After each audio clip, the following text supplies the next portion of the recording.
शुक्लांबरधरं विष्णुं शशिवर्णं चतुर्भुजं प्रसन्नवदनं ध्यायेत् सर्वविघ्नोपशान्तये। योगेन चित्तस्य पदेन वाचां मलं शरीरस्य च वैद्यकेन योपाकरोत्तं प्रवरं मुनीनां पतञ्जलिं प्राञ्जलिरानतोऽस्मि। Om. Dear friends, welcome to the study of the Yoga Sutras. In the last class, we studied Sutra number 44. Sutra number 44, that is, Yeta Eva Savichara Nirvichara Cha Sukshma Vishaya Vyakhyata. We saw that Patanjali was classifying this Samabhati, what is this Samprajnata Samadhi, into four types, that is, Vitarka, Vichara, Ananda, and Asmita. So Vitarka and Vichara, he has further subdivided. Vitarka and Vichara, he has divided into Savitarka and Nirvitarka, Savichara and Nirvichara. So that is what we saw. So after explaining this Savitarka and Nirvitarka, he has given a general sutra saying that in the same manner, Savitarka, Savichara and Nirvichara also can be understood in the same manner. So that is what he said in that 44th sutra which we read. So there, I will just share the screen now.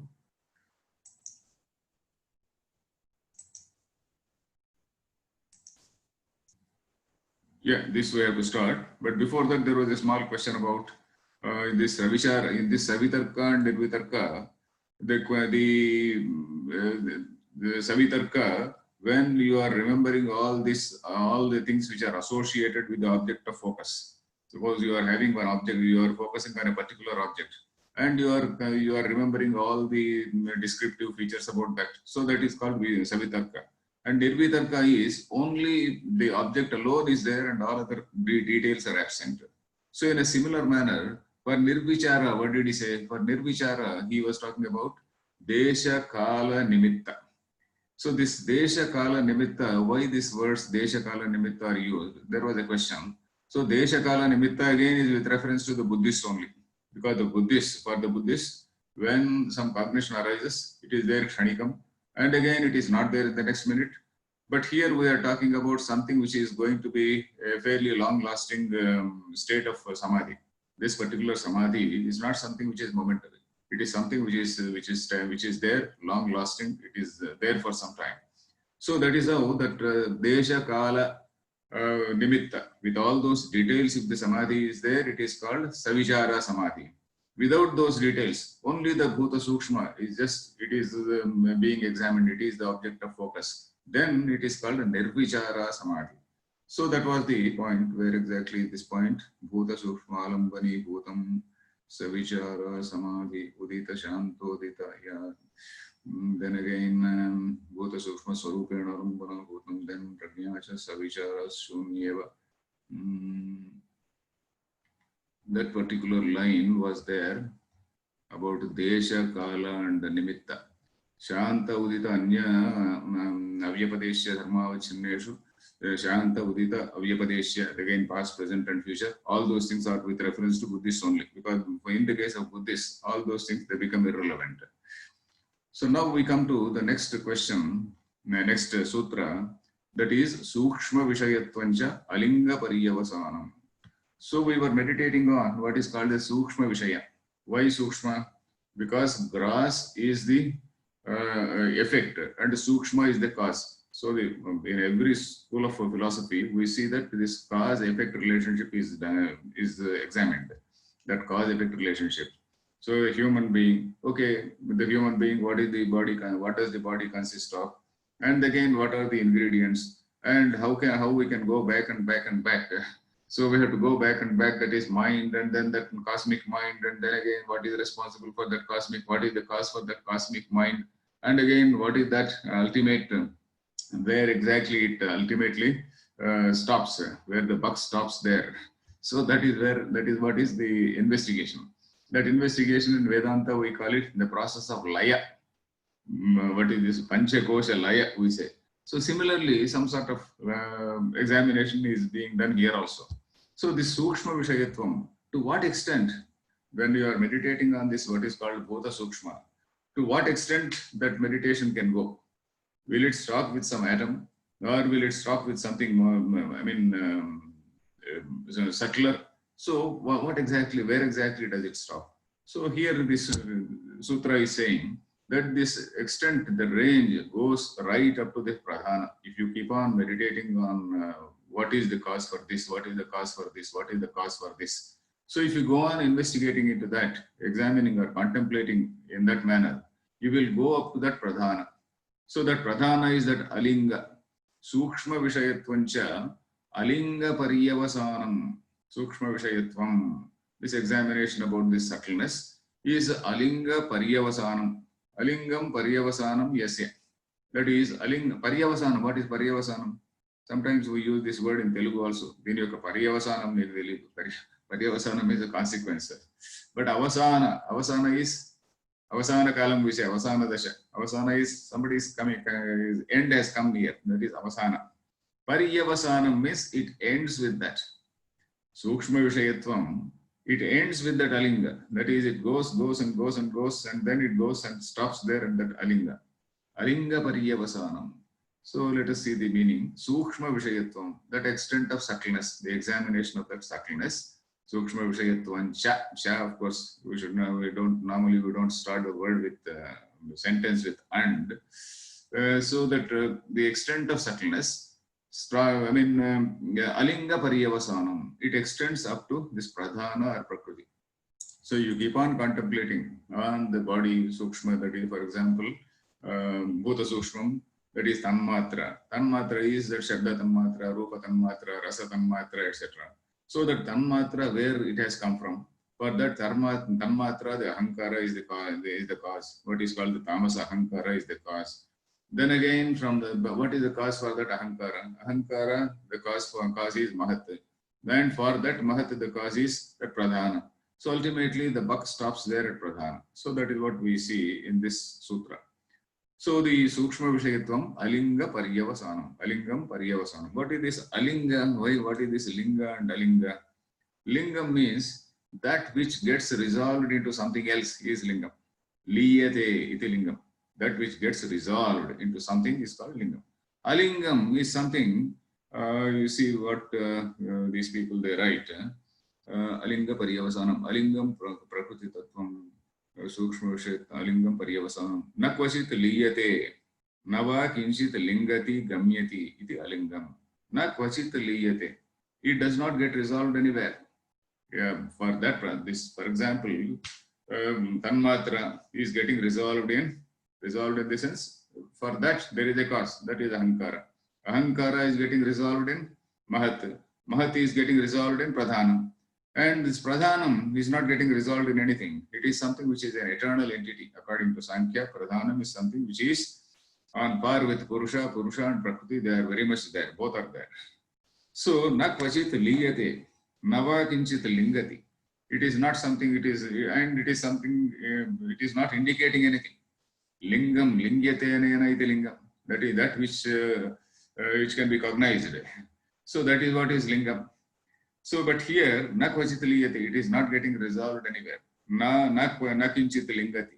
It is not directly indicating anything. Gamayati iti alingam, pradhanam. So that is what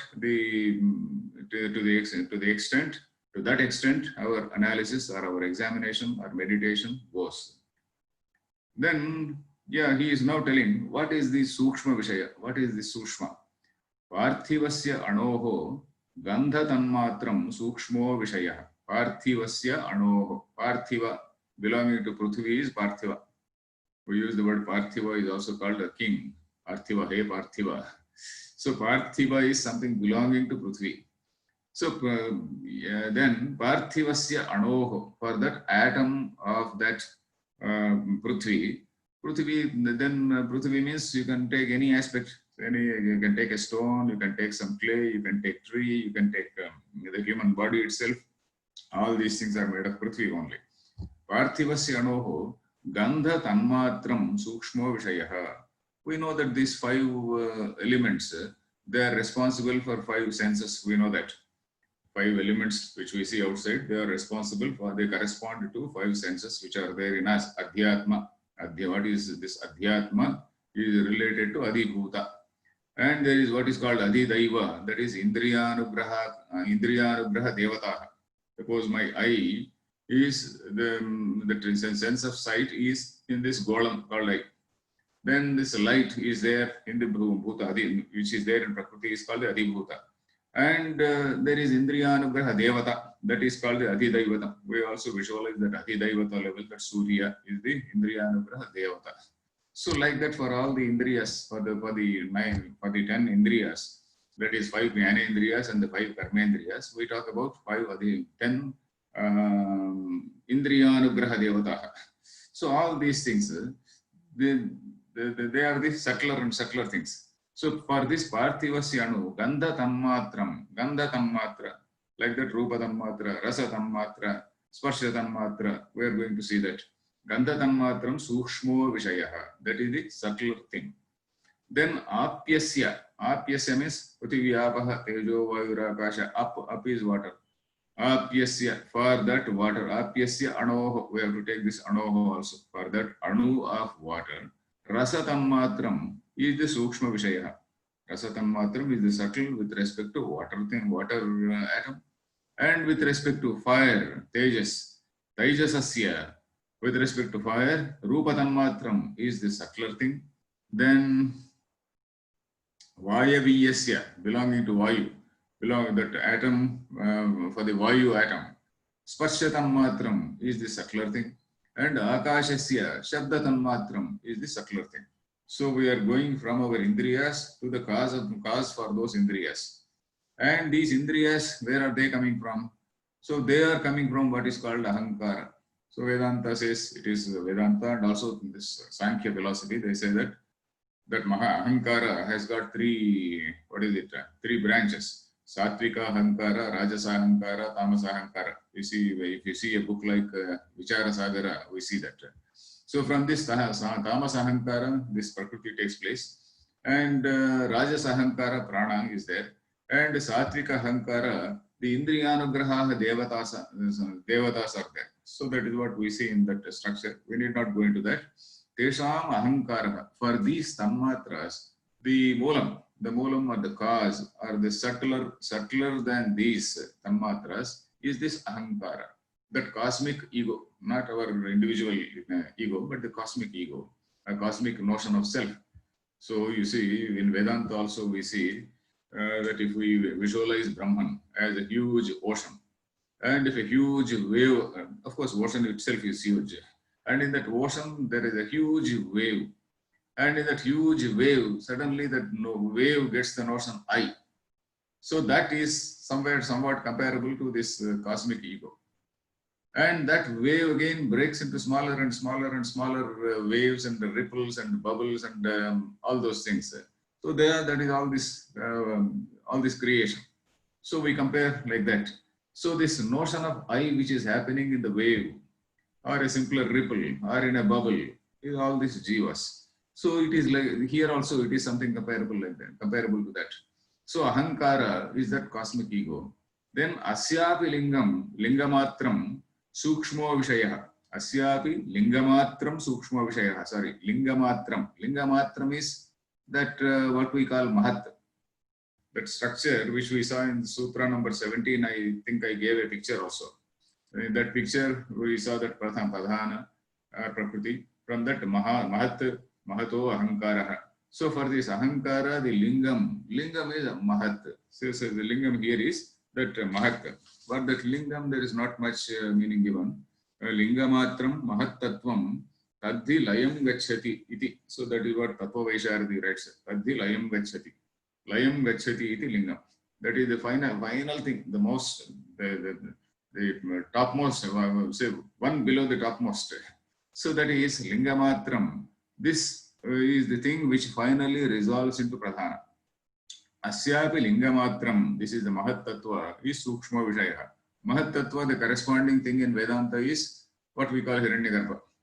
For this Ahankara, okay, we call it Virat or something like that. Then Lingamatram Sukshma Vishaya.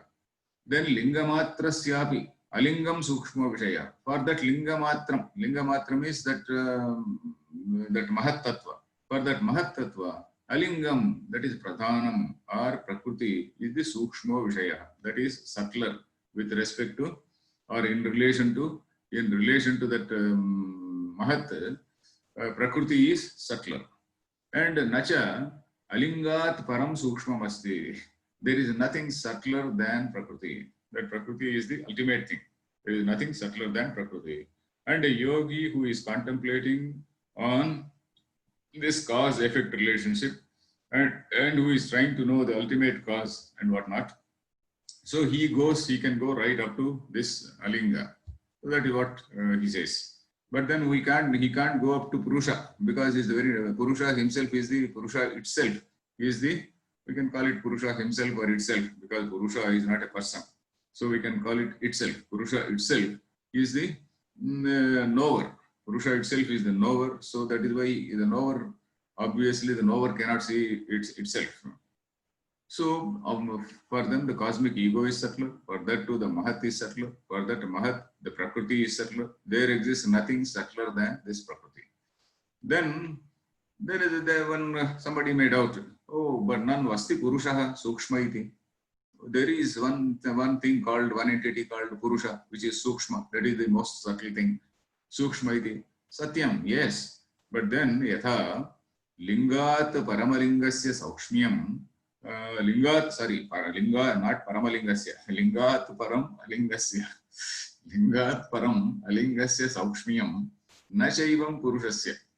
In fact, it is better to break it here. Otherwise, we can read it as paramalingasya.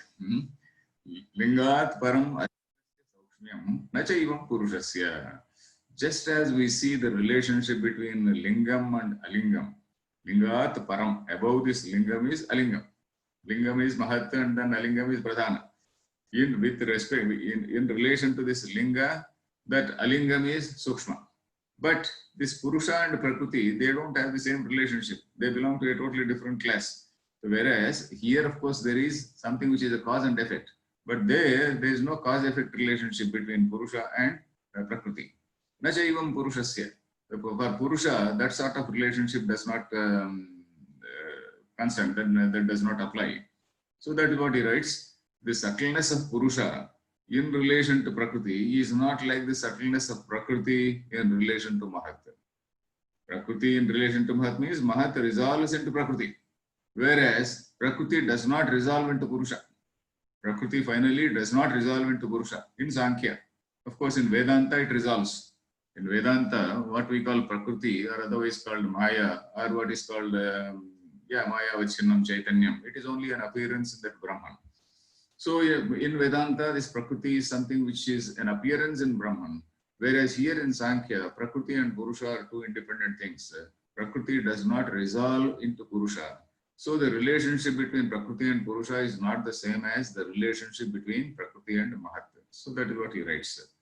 So they belong to the same category, and one is subtler than the other. But Purusha is distinct. It does not belong to any category. Then Kintu, and then what else? What then? Lingasya anvayikaranam purusho na bhavati. Lingasya anvayikaranam purusho na bhavati. Is it lingasya or alingasya? Text says here lingasya only. Okay, it doesn't matter. Lingasya anvayikaranam purusho na bhavati. What is this anvayikaranam? In Tarka Shastra, in Tarka Sangraha, etc., we read words like samavayikaranam. Samavayikaranam, Tarka Shastra. The same thing we call it as Upadana Karanam. Upadanam. Upadanam is the material cause. Samavayikaranam also is the same. For example, the thread is the Upadanam for cloth. Tantu Patayoha Sambandha, Samavaya Sambandha is it? Samavayi Karanam. Samavaya Sambandha, Samavayi Karanam. So Tantu or the thread becomes the Samavayi Karanam for cloth. So in Vedanta we call it Upadana Karanam. But here he has used a general term called Anvayi Karanam. Anvayi means that which exists in that effect. So the cause, it continues to be present in the effect also. So that is it. Anvayi Karanam Purushaha Nabhavati Hetustu Bhavati. Hetu means Karanam. Karanam here also, what type of Hetu? Because Sankhya is not saying that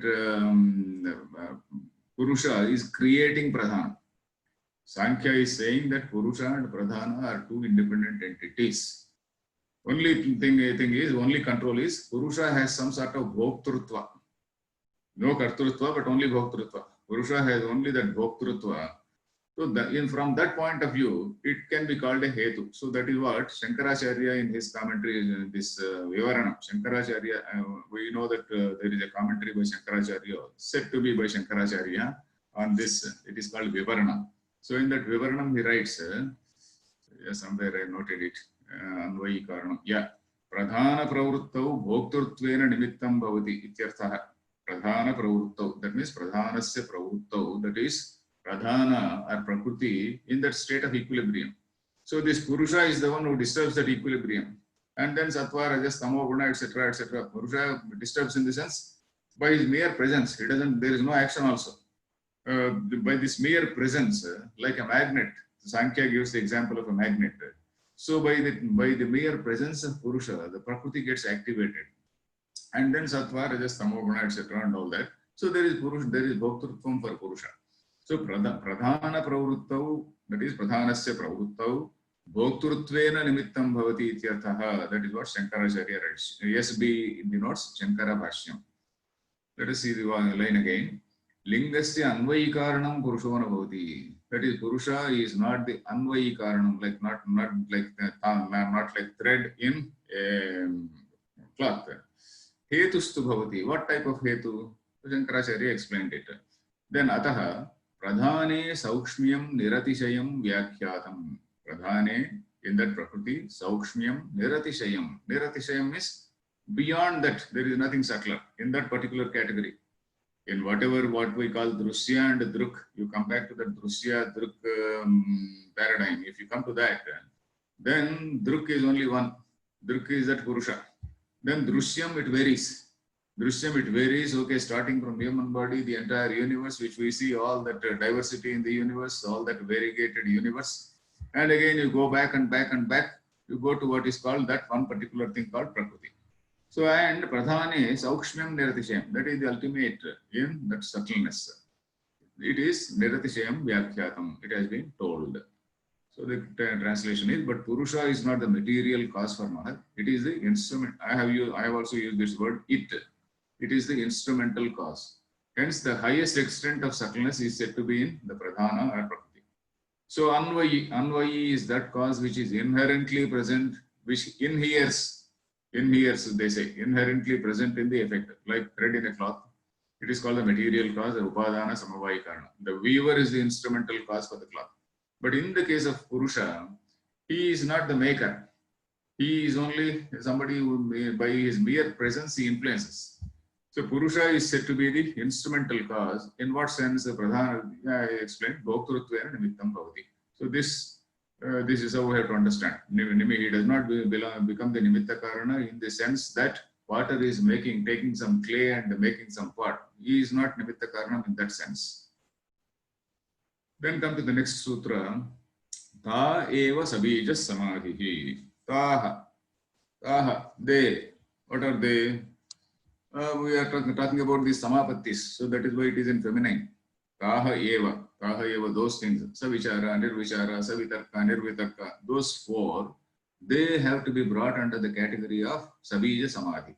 Sabija is samprajnata, where there is a focus, there is an object of focus, samprajnata. In the samprajnata, there is one object of meditation. So here, in all these savichara, nirvichara, savitarka, nirvitarka, so there is an object of meditation. There is an object of meditation which is external to the person who is meditating. So that is why they are the sabija, something which is, there is a seed for meditation. There is an external object for meditation. So ta eva sabija samadhihi. So though it has started in ta plural, sabija samadhihi, in the sense that all those have to be brought under the category of sabija category, sabija samadhi. So that is what it means. They are the sabija samadhihi. Samadhi is absorption, total absorption. Absorption with that external entity, sabija, external entity, eva, indeed, they indeed, all these indeed are to be categorized as sabija samadhi. All these indeed, the above four are indeed the absorptions in which the object of focus is external entity. We have seen how they are. Savitarka, nirvitarka, that is concentrating on the sthula vishaya, and savichara, nirvichara, concentrating or meditating on the sukshma vishaya. We saw that. The meaning is they are indeed the absorptions having an external entity as the object of meditation. So this external entity is the bija. Bija means seed. We know the meaning of bija.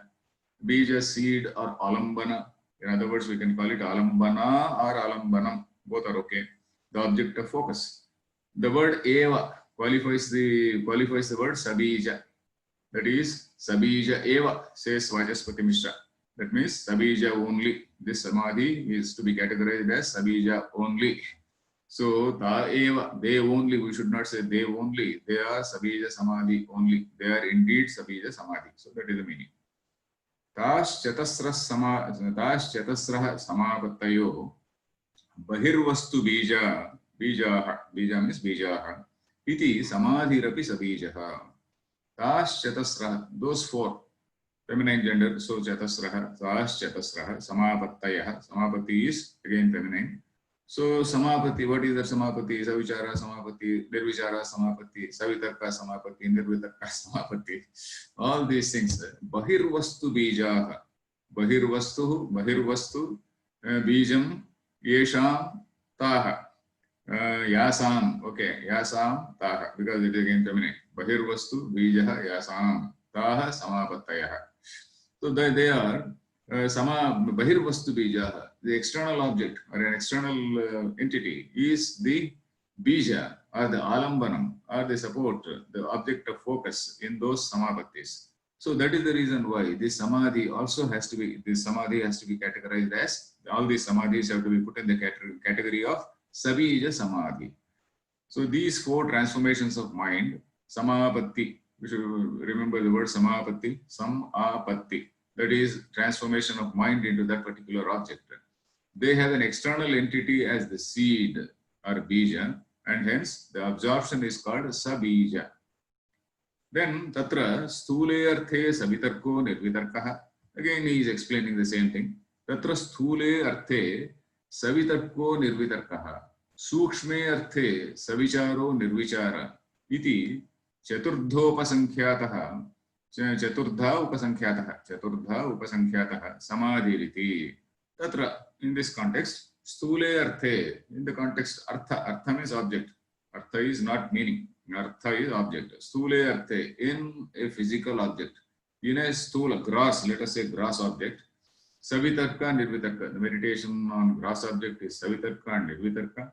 Meditation on subtle object, sushme arthe. Subtle object is savichara and nirvichara iti chaturdha, that is fourfold. Upasankhyaataha. Upasankhyaataha means that is categorized. Upasankhyaataha samadhihi iti. Upasankhyanam, tasya upasankhyanam, we say that is categorization, recounting in that sense. Upasankhyaataha. Let us see. Here the absorption in gross object is savitarka and nirvitarka. Okay, absorption in the subtle is savichara and nirvichara. They are to be counted among the four types of samadhi.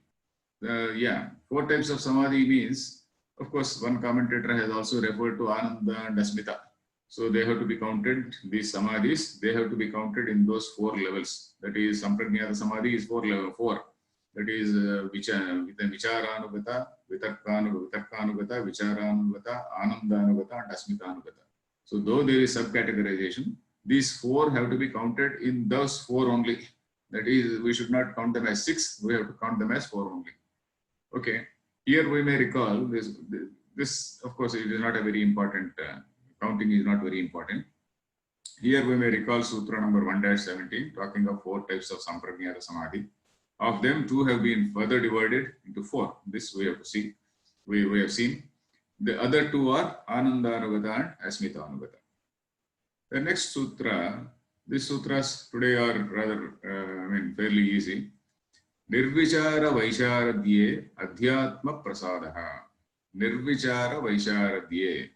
So he is again going back to Nirvichara Samadhi. Nirvichara Samadhi we have seen. Nirvichara Samapatti. Nirvichara Samapatti, Savichara Samapatti we have seen. So in that Nirvichara Samapatti, only that Sukshma Vishaya, only that is there, the mind has taken that form.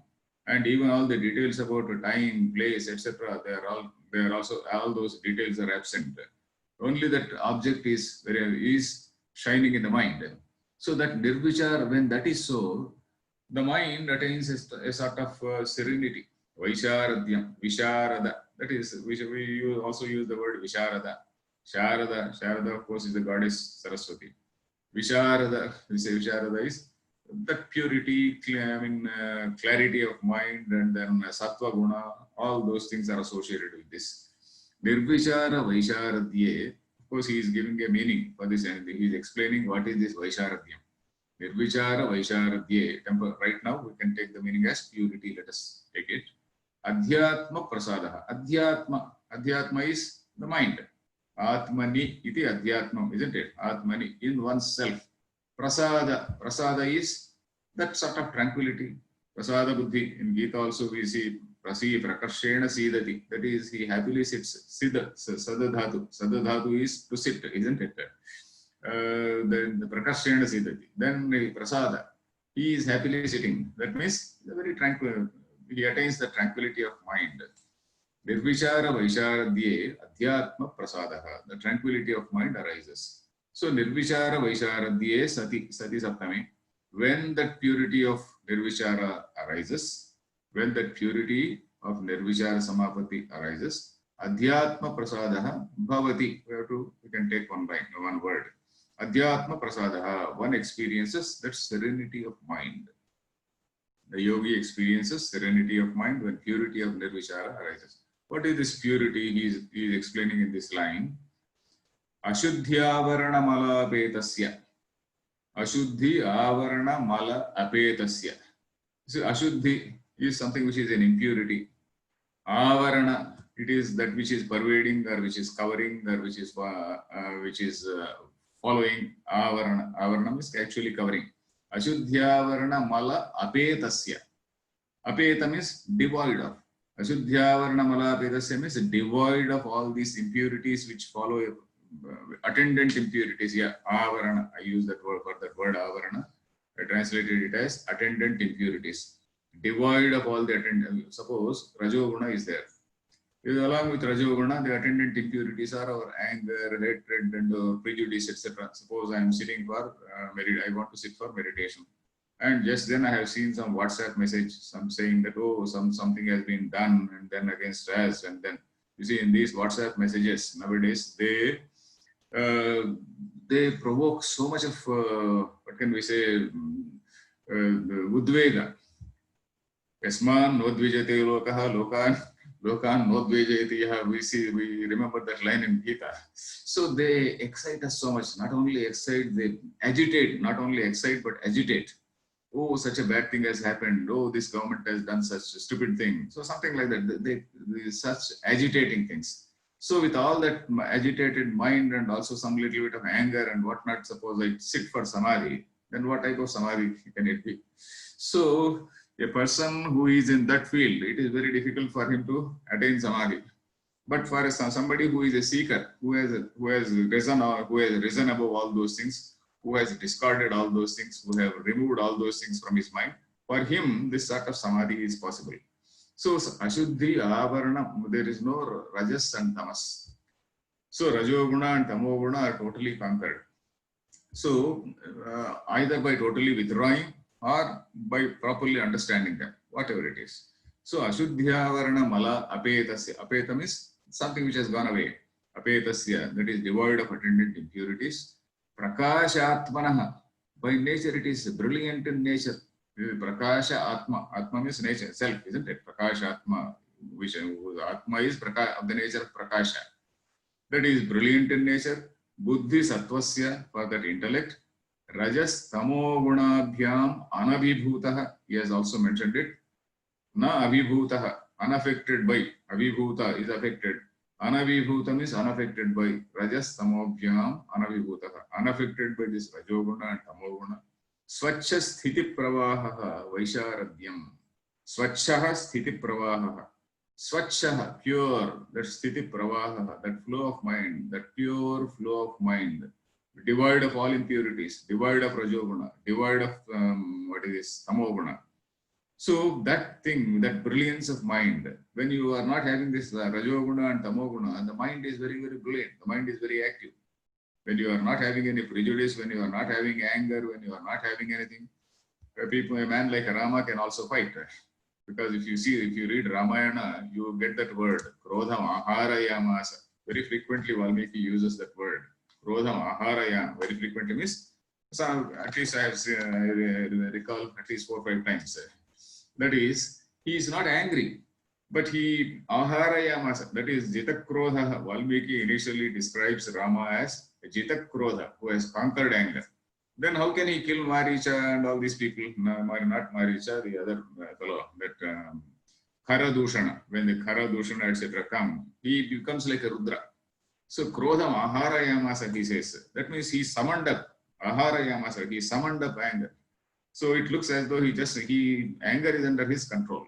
So maybe such people, even when they are fighting, they can be cool. Okay, that is possible.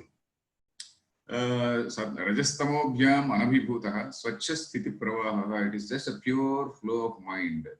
So yeah, let us see the translation. That sthiti pravaha vaisharadhyam, the pure flow of mind, devoid of attendant impurities, which is brilliant in nature, that is prakashatma, brilliant in nature. Then rajastamobhyam anabhibhutaha, unaffected by rajas and tamas, it is the state called vaisharadhyam. Vaisharadhyam, visharada. That bhava is vaisharadhyam. Then yada nirvicharasya samadhehe vaisharadhyamidam jayate. When nirvicharasya samadhehe, for that nirvichara samapatti, vaisharadhyamidam jayate, this sort of purity of mind takes place. Vaisharadhyam idam idrusham vaisharadhyam yada jayate. That is when that purity, this type of clarity of mind arises. Tada yoginaha bhavati adhyatma prasadaha. Yoginaha, for that yogi, bhavati adhyatma prasadaha. That clarity of mind happens. Bhavati, clarity of mind happens to him. And what is the result? Bhutartha vishayaha, krama ananurodhi, sputah prajnalokaha. This is something rather vague. We have to take it because this is something which is yoga. We know that yoga is, we can call it, if you do this, you will achieve this. You do this, you achieve this. So yoga is telling about various siddhis and also vibhutis and also various levels of attainment. So earlier also we saw, unless we attain even a little bit, earlier in one sutra we saw, unless we attain experience even a little bit, we will not have faith in the rest of it.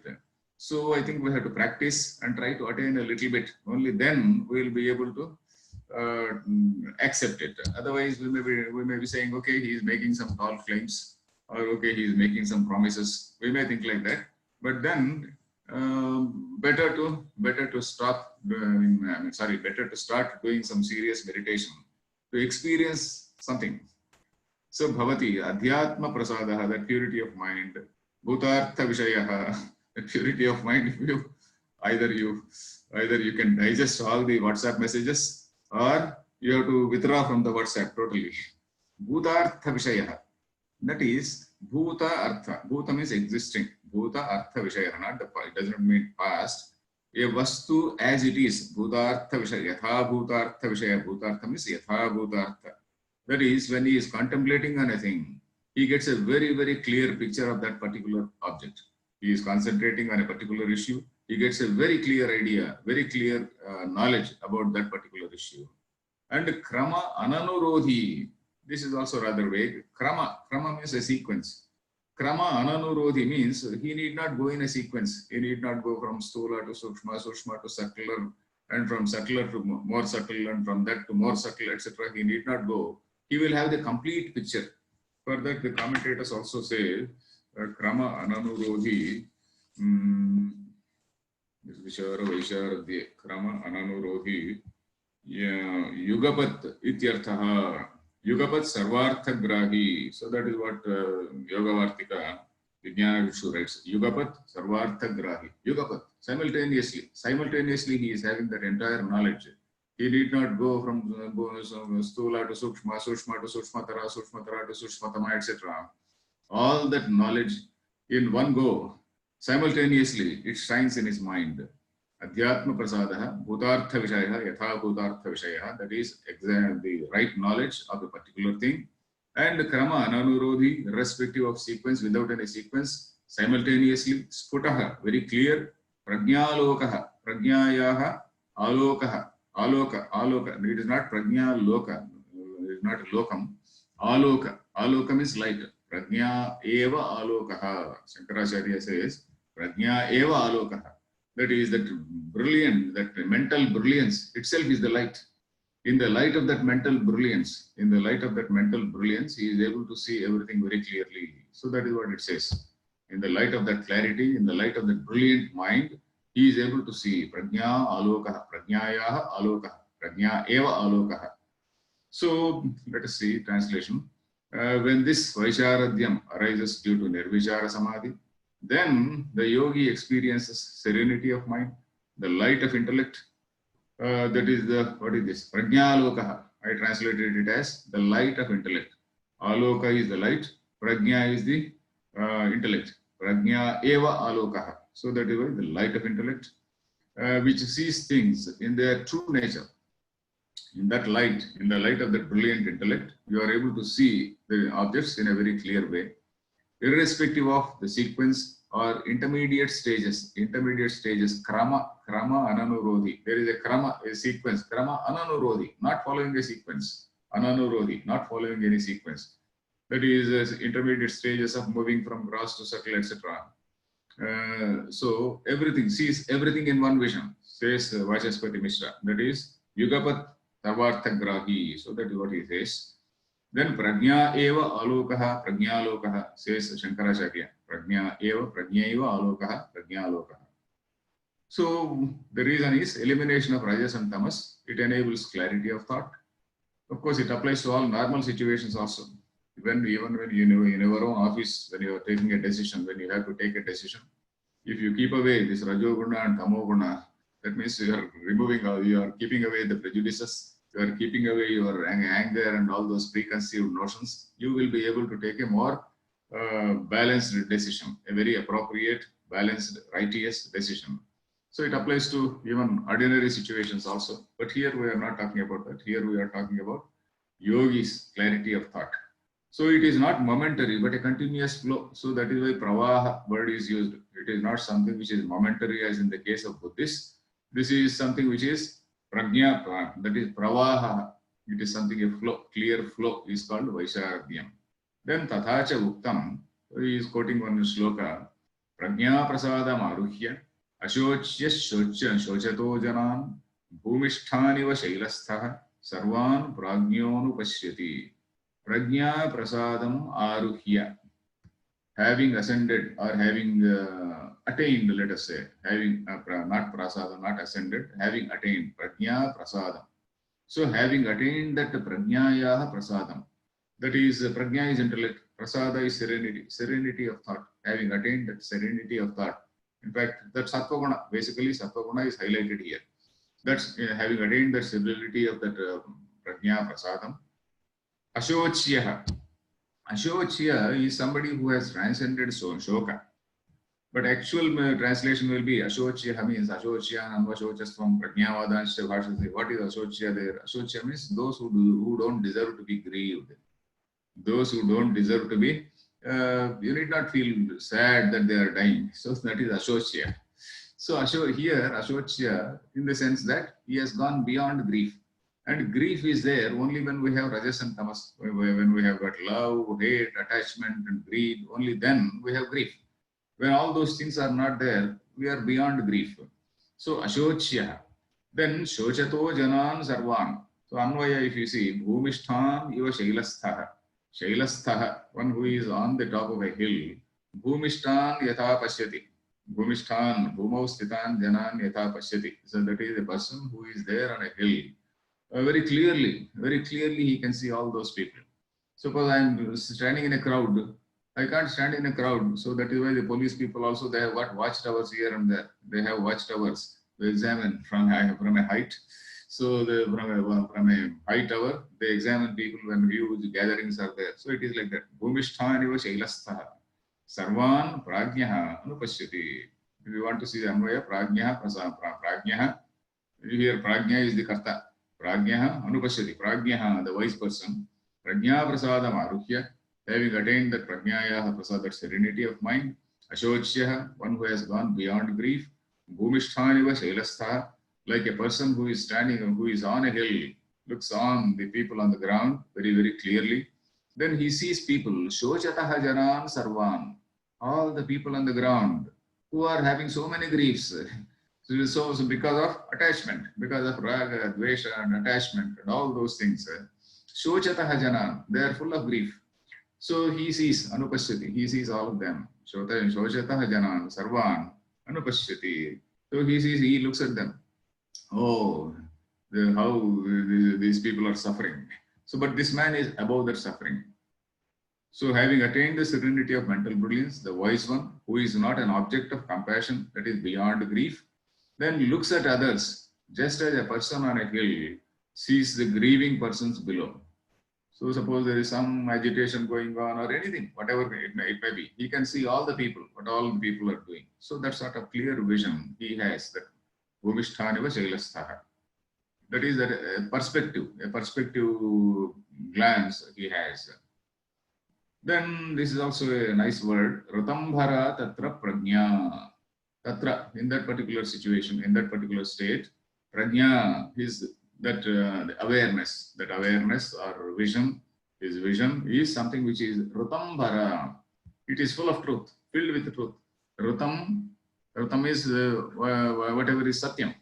Of course, Satyam, Rutam, there is a lot of debate and nobody can agree on meanings, because in one text something is said, in another text something else is said. So like that, Rutambhara, and sometimes they are synonymously used. Here, of course, he is using it almost synonymously. Ratambhara, that Bhara, that is Vibharti, truth bearing, let us say, truth bearing, Vibharti, to bear, Vibharti, to brui, brui, or what is the dhatu? Anyway, Bharane, Bharana. So Rutambhara, that is the truth bearing, is that prajna. That is in that particular state. We saw in the earlier sutra also, his vision is so clear, he sees all things very clearly, all things appear simultaneously before him. Suppose he wants to know, he wants to meditate on a particular thing, meditate on the nature of, say, Indriyas, the nature of Mahatattva, the nature of Pradhana, all these things, they appear to him very, very clearly. Ratambhara Tatra Prajna. That is Tatra, in that state. Prajna, the awareness or vision of that yogi. Ratambhara means it is filled with truth. In that state of clarity of mind, that Vaisharadhya, we are talking about that Vaisharadhya. In that state, the awareness of the yogi is filled with the truth. The vision of the yogi is filled with truth. You can also add the word vision. Ratam and Satyam are two words which are frequently used in Vedic literature. We know that Ratam Jasvadhyaya Pravachanesa, Satyam Jasvadhyaya Pravachanesa.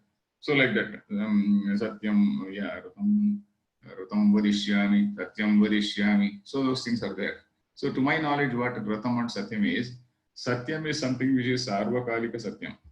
Rutam is something which is associated, which is, we say, in a particular context, in the light of Shastras. In the light of Shastras, in a particular context, what is called a right in English, what is the right in a particular situation, that is the Rutam. Because there are, as I said, there are so many meanings of Rutam and Satyam. As I understand, this appears to be acceptable for me. That is Rutam. In a particular context, what is right in a particular situation? Suppose a thief, we know the story of what is that sadhu, in whose hermit, in whose hut, one person comes running and hides. He is not the thief. Thieves, they come and then they inquire about that man.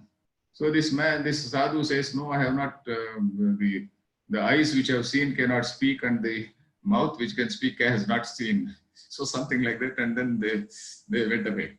So at that time, Rutam. So Rutam is what was appropriate for that occasion. And again, according to Dharma. So that is what is right in a particular situation. Satyam is Sarvakalika Satyam.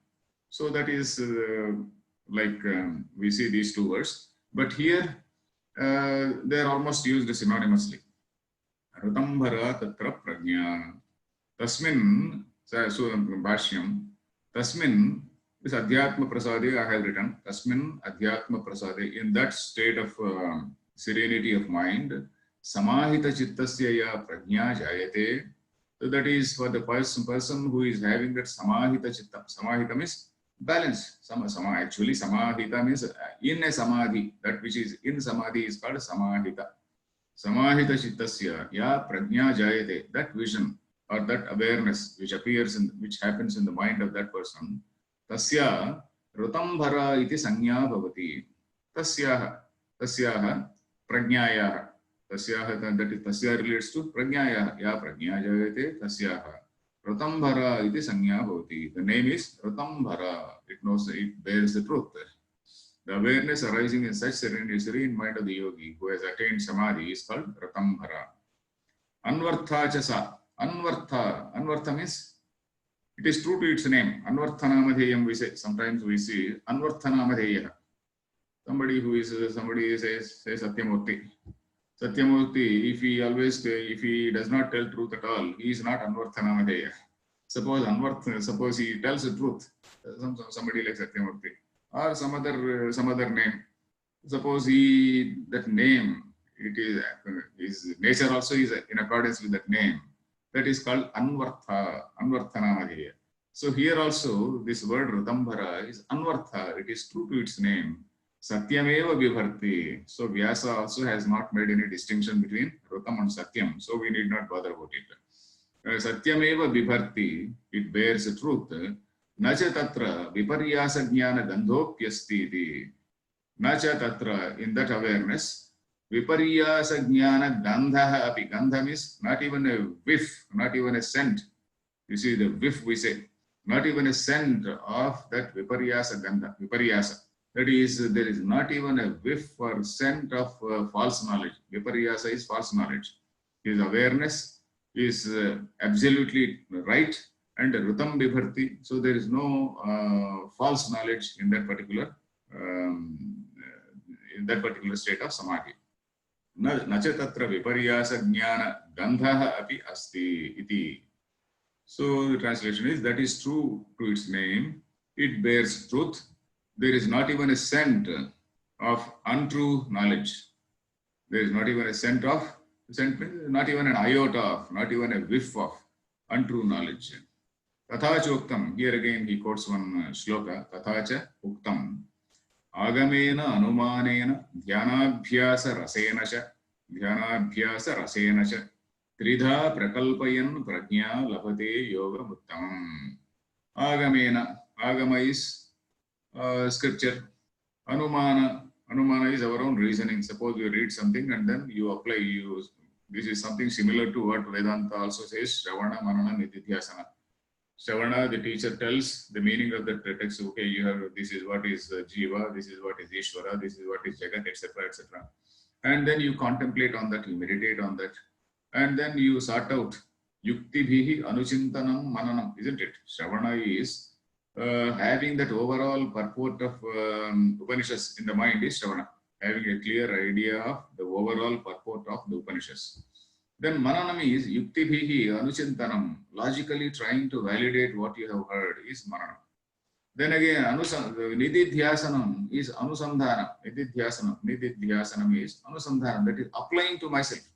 When I have no doubts any longer, then when the Shruti says, you are that, Araham Brahmasmi, etc., etc., how is it? I have to apply it myself and then see. So here, of course, it is slightly different. Their philosophy is different, but the steps are the same. Steps are same, though the philosophy may be different. Agamena, Anumanena. Anumana is Yukti. Yukti or Anumana, that is Mananam. It is referring to Mananam only. Dhyanabhyasa rasena cha. Dhyana abhyasa rasa. Dhyanabhyasam is leading to that rasa nishpatti. See, when you are doing that meditation, like in any other sentiment, that is Shringara, Veera, Karuna, Hasya, etc. Here also that Dhyanabhyasam is leading to that rasa. Rasa nishpatti is happening here also. Dhyanabhyasa rasayanacha. That is, ultimately you are feeling it, isn't it?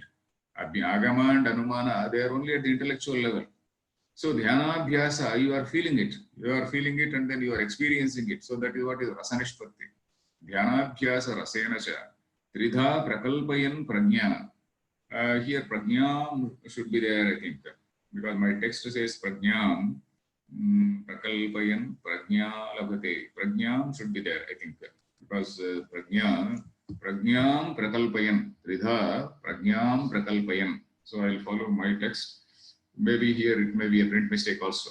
You kindly verify some other text. Prajna, yeah, it should be prajna. Tridha prakalpayan. I have taken, as I said, I have taken the text from the KYM Yoga Vaisharadi. Tridha prakalpayan prajnam labhate yogam uttamam. Prajna tridha prakalpayan.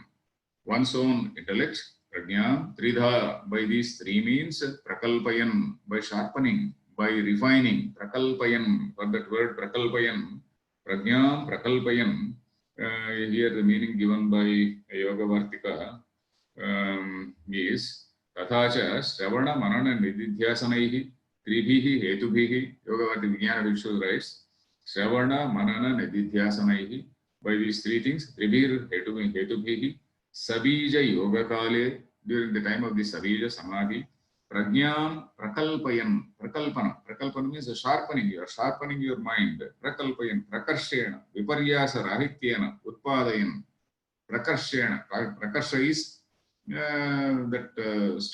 what can we say, Panditya Prakarsha, we say that, we can say that brilliance, something like that. Prakarshena, Viparyasa Rahityena, without any sort of false knowledge. Prakalpayan, Prakarshena Kalpayan, let us say simple meaning is Prakarshena Kalpayan, that is sharpening or refining.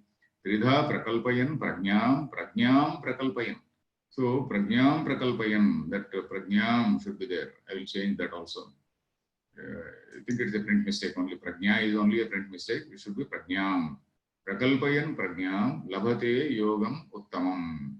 So a person would attain the highest yoga by refining or purifying his mind with the threefold means of scripture, reasoning, and practice of meditation. Yeah, not only that, rasa. I should add that rasa also. I have not added rasa in this translation. I will change it. So because by practicing this, that experience, that emotion, not emotion actually, it is experience. So he has to feel that bliss. So that is that rasa. So I will add that. So yoga uttamam. So here the commentators have referred to the three steps advised in Vedanta text. Yeah, I read out that particular line. Rahityena utpadayan tat prajnataha, from that prajna, paravairagya dwara. So this prajna leads to paravairagya, that supreme vairagya. We talked about lower vairagya and higher vairagya, isn't it? So when all these three steps, when you go through these steps, three steps, you attain that paravairagya. So then prakarshena viparyasa rahityena utpadayan, the mind you are purifying, you are elevating to that particular level. So I think we will stop here. Then the next sutra we will take in the next class.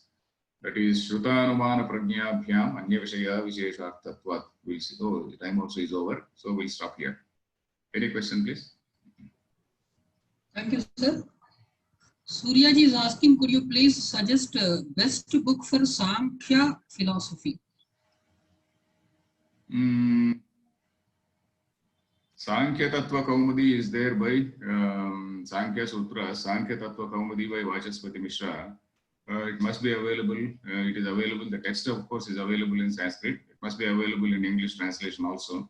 Sankhya Tattva Kaumudi, if you want to go for some old text. But I will check up and tell, because I know one friend who has done a lot of study on Sankhya. I will check up and get back in the next class, Sankhya, for Sankhya philosophy. But to start with, you can read Sankhya Karika of Ishvara Krishna and any text which is giving some explanation on that. So that Ishvara Krishna Sankhya Karika is good enough. But if you want to have a more, have some more information, I will just check up what are the books. Okay. Thank you, sir. One more question by him. What are the contradictions between Sankhya philosophy and Advaita Vedanta? Not contradiction, the differences. Differences. Yeah, we know that, the most basic thing is Advaita Vedanta talks only of Brahman. This Brahman, supreme reality, which is the Satyam Jnanam Anantam, that infinitely existing consciousness. that is appearing as the universe. How it appears, that is what is Anirvachaniya. We call it Maya or Anirvachaniya. So Maya Vachinnam Chaitanyam, that is what is called, that is how this, it is appearing, the whole world is appearing. But here, these two entities are taken as two different things, Pradhana and Prakriti, Purusha. Purusha is something equivalent to Brahma, and then Pradhana is the same as Maya or Maya we can say. So from this, the whole thing is emerging. All the derivatives are there. But here also there is some relationship between Prakriti and Purusha, because in the presence of that Purusha only, the Prakriti dances. So that is what is the theory. In the presence of that Purusha only, that Prakriti gets activated. So Purusha is having some Bhoktrutva. Whereas in Vedanta, Purusha or Brahma has no Bhoktrutva, no Kartrutva. It is just appearing. It is just appearing as the whole thing. There is no Kartrutva, Bhoktrutva for pure consciousness. So that is the point. The main thing is that. That's all, sir. Thank you so much. Thank you. Thank you. Harihi Om Tat Sat. Namaskar.